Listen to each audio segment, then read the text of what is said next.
Seja bem-vindo ao podcast Conexões de Esperança.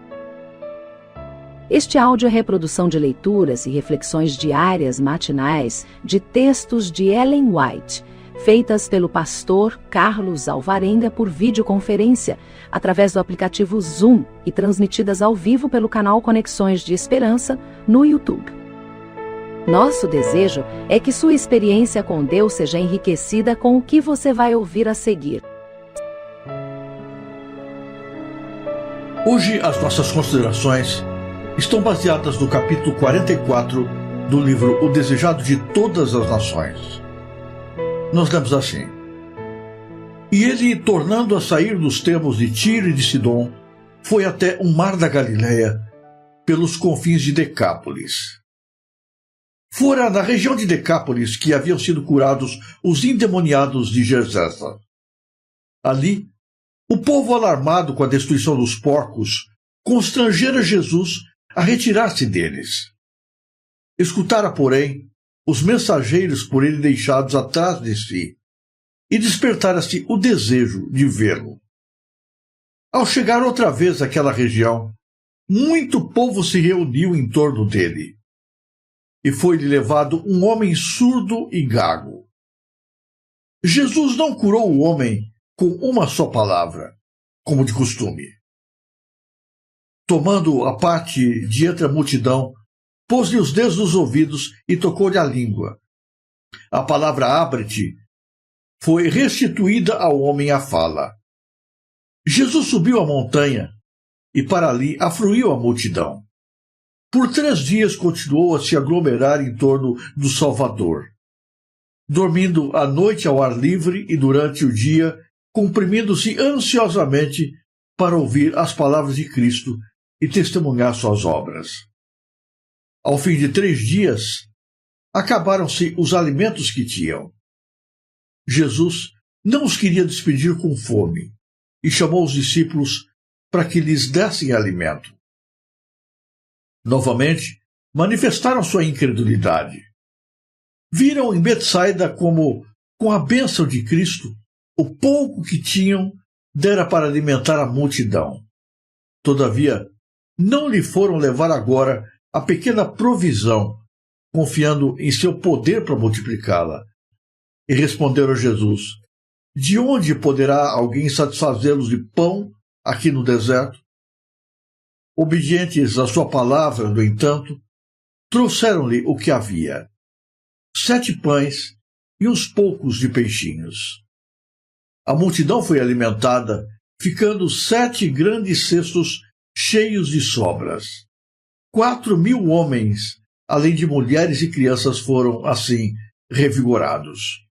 E Jesus os despediu cheios de alegria e reconhecimento. Tomando então um barco em companhia dos discípulos, dirigiu-se a Magdala, do outro lado do lago. Nas fronteiras de Tiro e Sidom, fora seu espírito refrigerado pela sincera confiança da mulher Ciro-fenícia. O povo pagão de Decápolis o recebera com alegria. Agora, ao desembarcar mais uma vez na Galileia, foi ele recebido com desdenhosa incredulidade. A uma delegação de fariseus, unira-se uma representação de ricos e altivos saduceus. As 2 seitas haviam estado em feroz inimizade, mas os fariseus e saduceus uniram-se agora contra Cristo. Foram então em busca de Cristo, pedindo um sinal do céu. Esses sinais não eram, todavia, aquilo de que os judeus necessitavam. O que precisavam não era iluminação intelectual, mas renovação espiritual. Hipócritas, disse Jesus, sabeis diferenciar a face do céu. Estudando o céu, podiam predizer o tempo. E não conheceis os sinais dos tempos? Palavras de Cristo proferidas com o poder do Espírito Santo, que os convencia do pecado, eram o sinal dado por Deus para a salvação deles. E sinais vindos diretamente do céu foram concedidos para atestar a missão de Cristo. e suspirando profundamente em seu espírito, disse: Por que pede esta geração um sinal? Nenhum sinal lhe será dado, senão o sinal do profeta Jonas.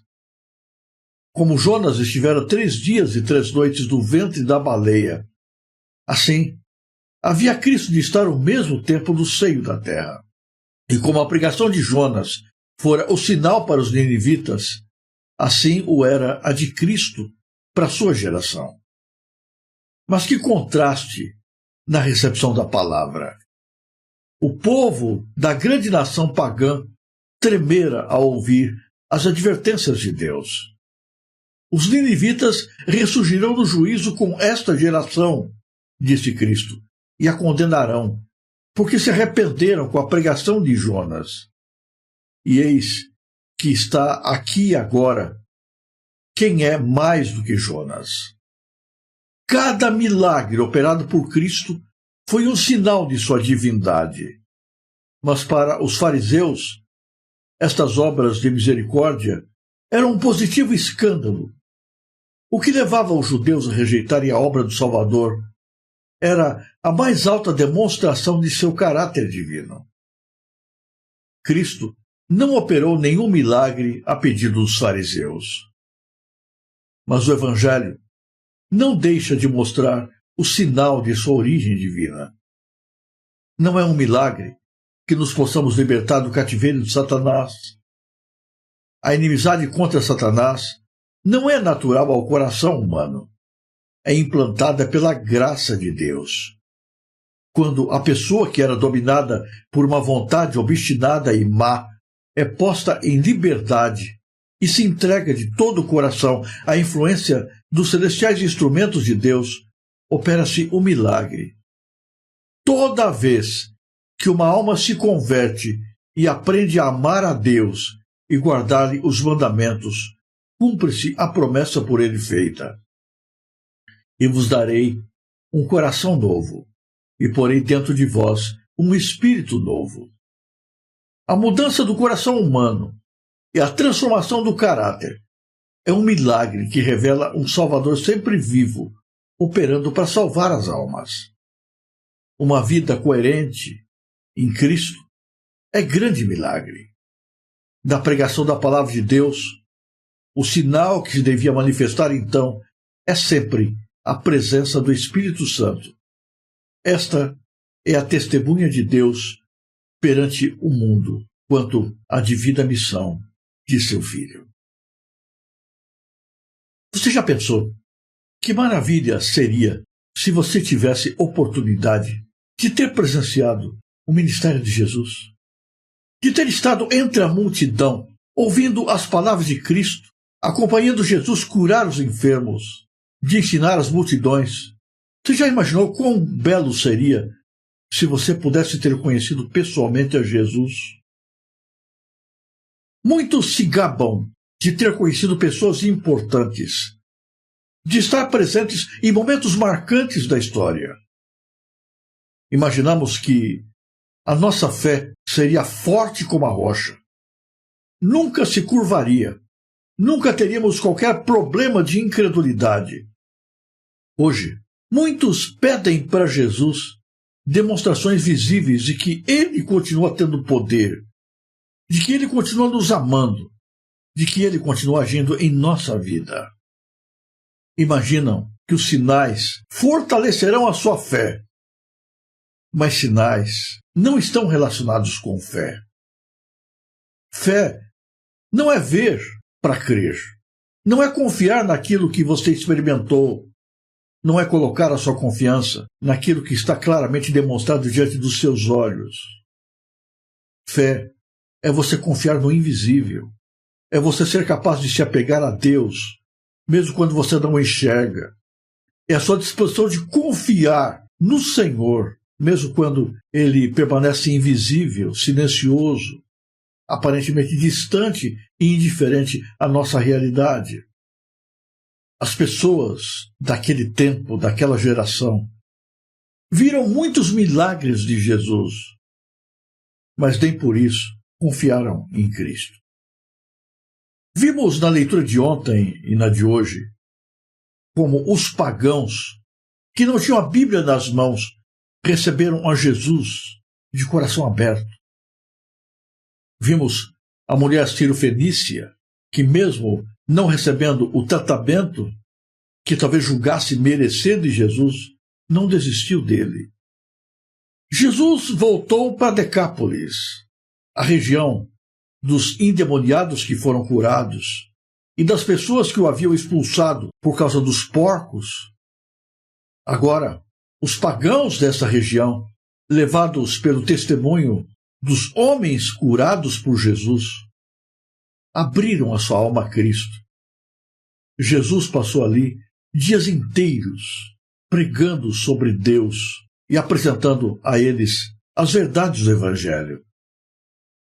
Muitas maravilhas aconteceram lá. Ali, Jesus realiza a segunda multiplicação dos pães. E aqui nós começamos a notar o padrão que se repete no coração daqueles que se julgam detentores da luz da verdade. A gente vê tanto de Deus, experimenta tanto da bondade do Senhor, vê tanto dos seus milagres, que não os enxerga, que não confia neles. Novamente, Cristo coloca diante dos discípulos a necessidade da multidão. Havia muita gente com ele durante tanto tempo, precisava de alimento. Jesus pergunta aos discípulos: o que nós vamos fazer para alimentar essas pessoas? Eles não foram capazes de relembrar o milagre anterior. Não foram capazes de confiar que aquele que uma vez já havia multiplicado pães e peixes poderia fazê-lo novamente. Assim somos nós. A atuação de Deus na nossa vida no passado não nos livra da incredulidade presente. Quantas vezes Deus já nos libertou, mas na crise nós nos desesperamos, nós não vemos solução, não encontramos saída, não confiamos em Jesus, não acreditamos no seu poder. Cristo novamente pergunta o que eles tinham e chegam às mãos de Jesus 7 pães e alguns poucos peixinhos. E Jesus agora, pela segunda vez, realiza o milagre da multiplicação de pães e peixes. Da mesma maneira que da primeira vez, o milagre foi abundante. Todos se alimentaram e ainda sobraram 7 cestos. Agora, depois de ter estado entre os pagãos, Jesus volta para o seu povo e encontra o seu povo duro de coração, orgulhoso, indisposto a atender a mensagem de Deus. Os pagãos estavam abertos para ouvir o Evangelho. Os judeus permaneciam com o coração fechado. E fariseus e saduceus, inimigos naturais, se unem para se opor a Jesus. Dizem para Jesus: ah, Senhor, nós queremos crer em Ti, mas nós não podemos crer de qualquer maneira. Nós precisamos ver. Então, por favor, realiza algum milagre, mas que seja um milagre grande, que seja um milagre poderoso, que seja um milagre inquestionável. E aí, nós vamos crer em Ti. A sua fé estava condicionada à sua experiência tátil. Eles queriam experimentar para então confiar. Mas Jesus tristemente responde a eles: geração incrédula, nenhum sinal será dado a vocês, senão o sinal de Jonas. Jonas foi enviado por Deus como profeta aos ninivitas. Os ninivitas eram considerados os piores pecadores, mas para eles houve graça. A mensagem de Deus foi pregada. Deus não fez sinais diante dos olhos dos ninivitas.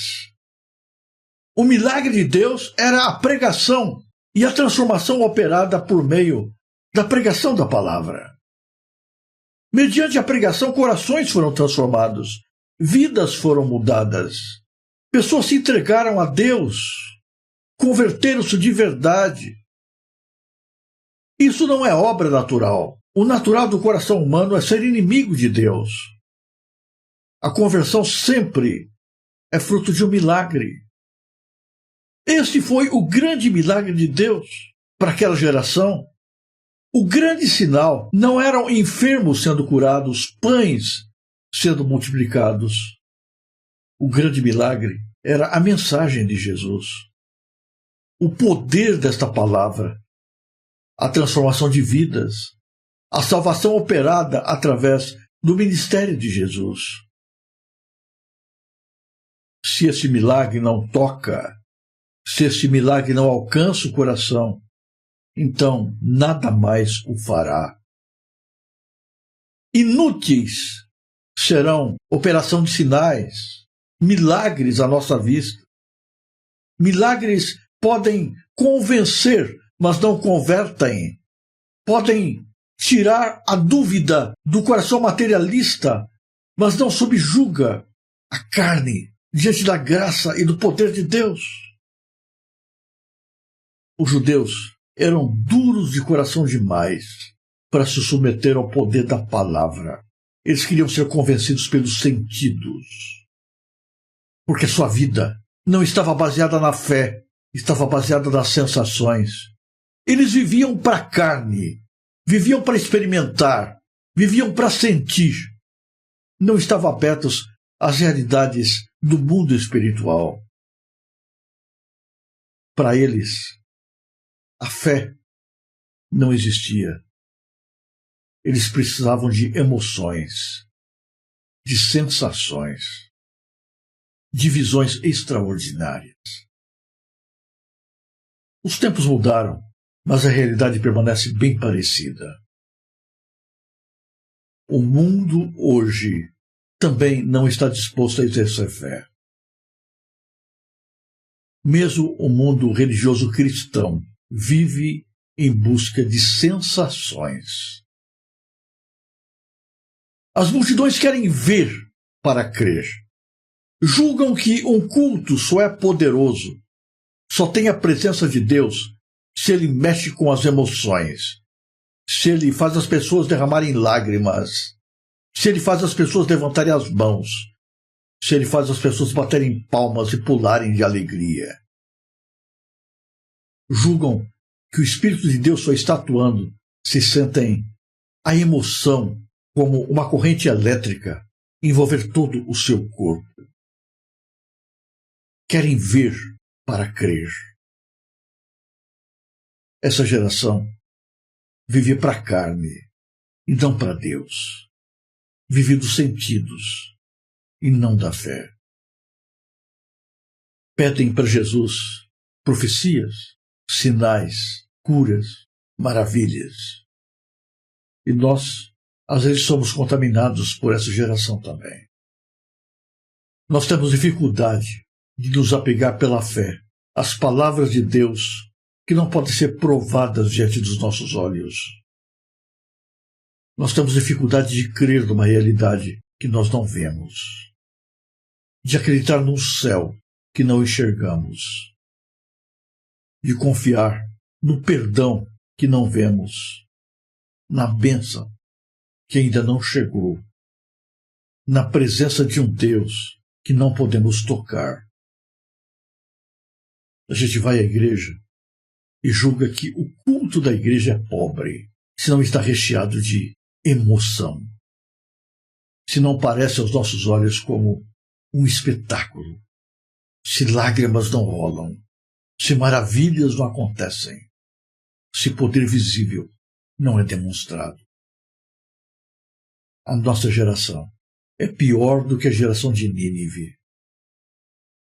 A geração de Nínive não pediu sinal. Creu no maior sinal de Deus, que é a pregação da palavra e o poder da transformação que esta palavra opera. E nós hoje temos a palavra, pregamos a palavra, ouvimos a palavra. Estamos tão saturados da palavra. Estamos extasiados de ver tantas pessoas transformadas pelo poder da palavra, mas não cremos nesta palavra, não confiamos nela, duvidamos dela, achamos que ela é insuficiente e ainda queremos mais de Deus.